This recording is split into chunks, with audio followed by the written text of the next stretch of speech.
تدبر قرآن امین احسن اصلاحی سورہ لقمان آیات 1 تا 11۔ اعوذ باللہ من الشیطان الرجیم، بسم اللہ الرحمن الرحیم۔ الف لام میم، تلک آیات الکتاب الحکیم، ہدی ورحمۃ للمحسنین الذین یقیمون الصلاة ویؤتون الزکاة وهم بالآخرۃ هم یوقنون اولئک علی ھدی من ربہم واولئک هم المفلحون۔ ومن الناس من يشتري لهو الحديث ليضل عن سبيل الله بغير علم ويتخذها هزوا أولئك لهم عذاب مهين۔ وَإِذَا تُتْلَى عَلَيْهِ آيَاتُنَا وَلَّى مُسْتَكْبِرًا كَأَن لَّمْ يَسْمَعْهَا كَأَنَّ فِي أُذُنَيْهِ وَقْرًا فَبَشِّرْهُ بِعَذَابٍ أَلِيمٍ۔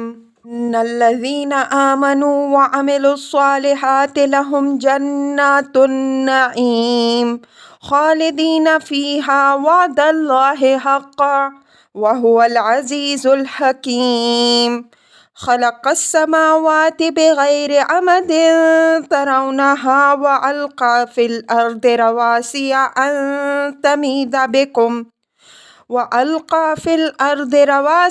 أَن تَمِيدَ بِكُمْ وَبَثَّ فِيهَا مِن كُلِّ دَابَّةٍ وَأَنزَلْنَا مِنَ السَّمَاءِ مَاءً فَأَنبَتْنَا فِيهَا مِن كُلِّ زَوْجٍ كَرِيمٍ۔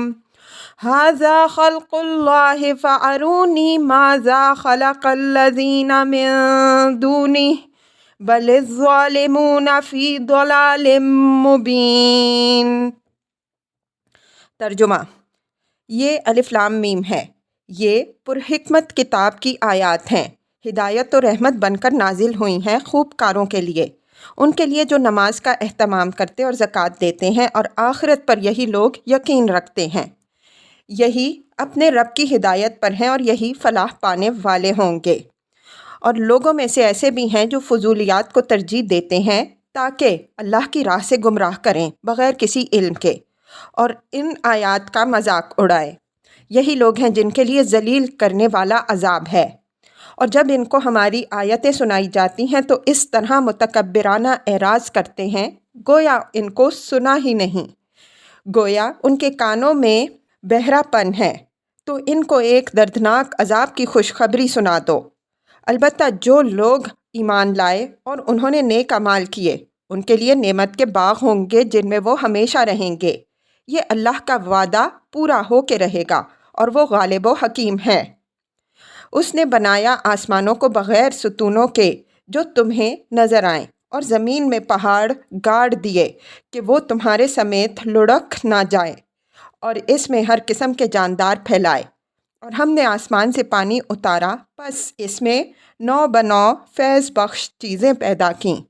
یہ ساری چیزیں تو اللہ کی پیدا کی ہوئی ہیں، تو اب مجھے دکھاؤ کہ انہوں نے کیا چیزیں پیدا کی ہیں جو اس کے سوا ہیں، بلکہ یہ ظالم لوگ ایک صریح گمراہی میں مبتلا ہیں۔ الفاظ کی تحقیق اور آیات کی وضاحت۔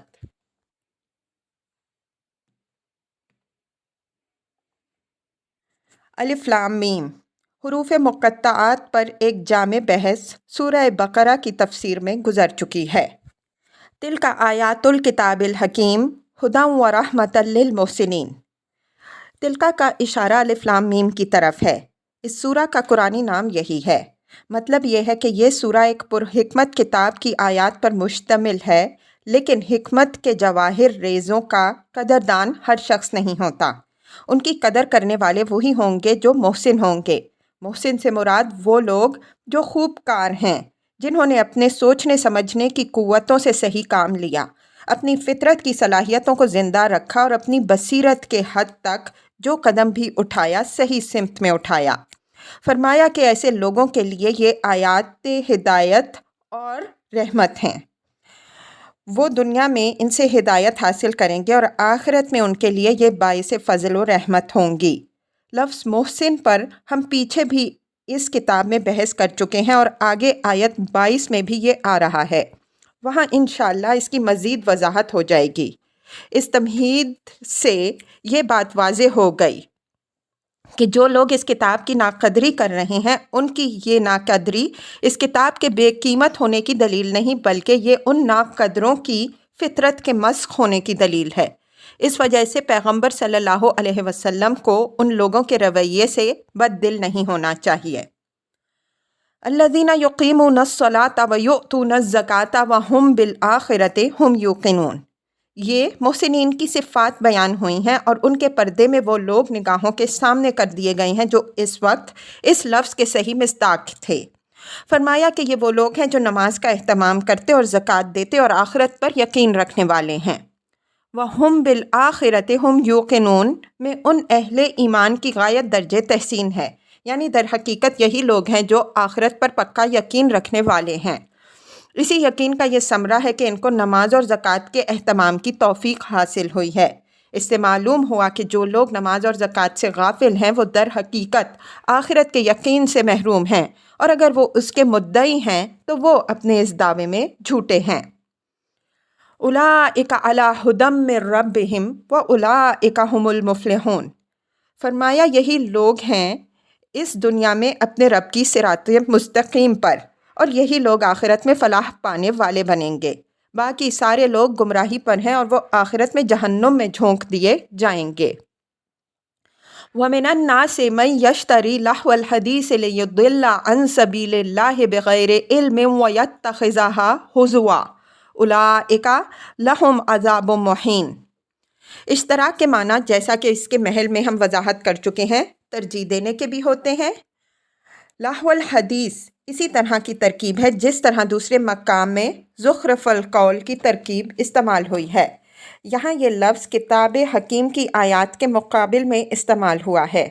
اس وجہ سے اس سے مراد وہ گمراہ کن باتیں ہیں جو وقت کے مفسدین لوگوں کو آیات الہی سے برگشتہ کرنے کے لیے پھیلاتے تھے۔ قرآن لوگوں کو زندگی کے اصل حقائق کے سامنے کھڑا کرنا چاہتا تھا، لیکن مخالفین کی یہ کوشش تھی کہ لوگ انہی خرافات میں پھنسے رہے جن میں پھنسے ہوئے ہیں۔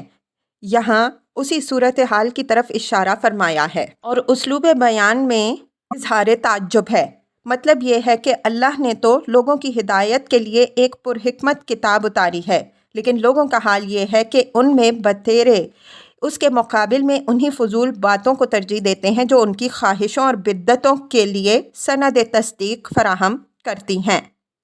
لِيُضِلَّ عَن سَبِيلِ اللَّهِ بِغَيْرِ عِلْمٍ وَيَتَّخِذَهَا ھُزُوًا، علم سے مراد دلیل و برہان ہے۔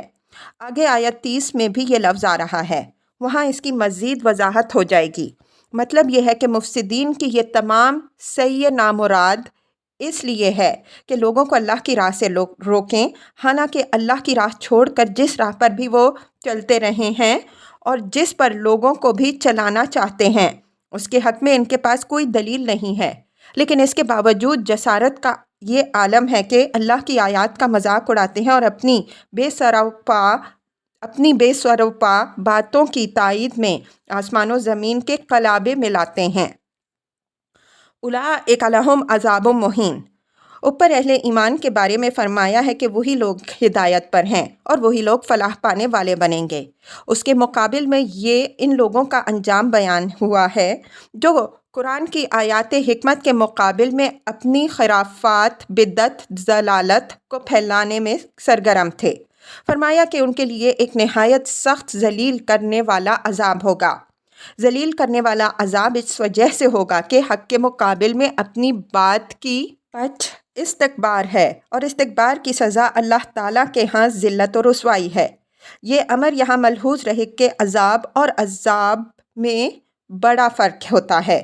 یوں تو ہر عذاب عذاب ہے، اللہ تعالیٰ اس سے امان میں رکھے، لیکن سب سے زیادہ سخت عذاب وہ ہے جو رسوا کر دینے والا ہو۔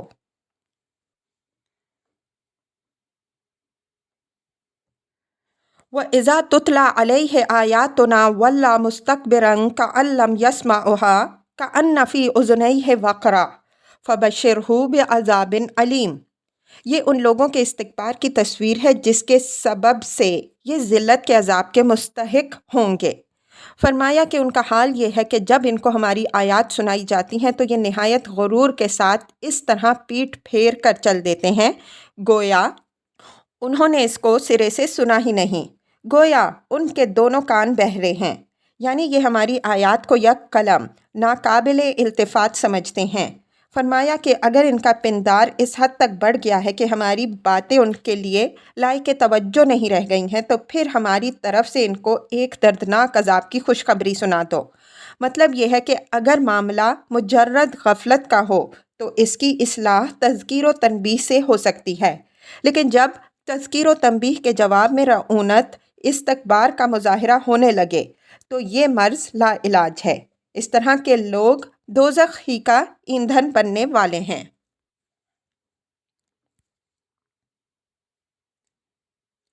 ان الذین آمنوا وعملوا الصالحات لہم جنات النعیم خالدین فیہا وعد اللہ حقا وہو العزیز الحکیم۔ یہ ان کے مقابل میں ان لوگوں کا صلہ بیان ہوا ہے جو اللہ کی آیات پر ایمان لانے والے اور ان کے مطابق اپنی زندگیوں کو بنانے اور سنوارنے والے ہیں۔ فرمایا کہ ان کے لیے نعمت کے باغ ہوں گے جن میں وہ ہمیشہ رہیں گے۔ وعد اللہ حقا، یعنی یہ اللہ تعالیٰ کا حتمی وعدہ ہے جو پورا ہو کے رہے گا۔ اس جملے میں تاکید در تاکید کا جو مضمون مضمر ہے اس کی وضاحت اس کے محل میں ہو چکی ہے۔ اس تاکید کی ضرورت اس وجہ سے تھی کہ اوپر آیت 6 میں گزر چکا ہے کہ مستکبرین اللہ کی آیات کا مذاق اڑاتے ہیں۔ ظاہر ہے کہ ان کے استہزاء کا خاص ہدف وہ آیتیں تھیں جن میں اس دور کے بے بس اور غریب مسلمانوں کو ایک ابدی بادشاہی کی خوشخبری سنائی جاتی تھی۔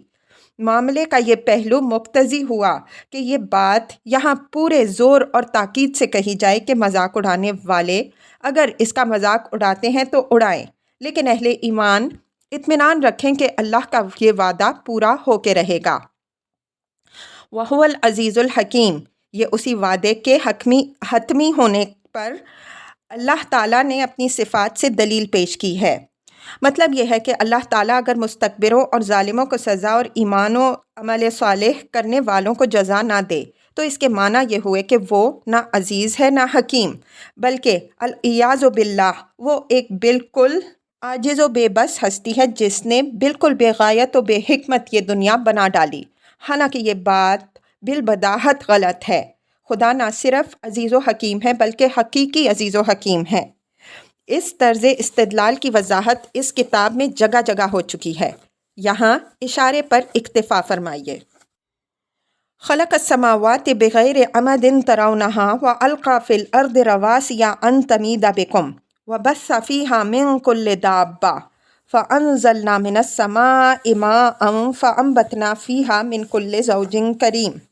یہ اس کائنات کے ان دلائل و شواہد کی طرف توجہ دلائی ہے جن پر ایک نظر ڈال کر ایک متوسط درجے کی عقل کا آدمی بھی یہ اعتراف کرنے پر مجبور ہو جاتا ہے کہ اس کائنات کا خالق عزیز یعنی ہر چیز پر غالب و مقتدر بھی ہے اور اس کے ہر کام میں اس کی قدرت کے ساتھ اس کے بے پایاں حکمت بھی نمایاں ہیں۔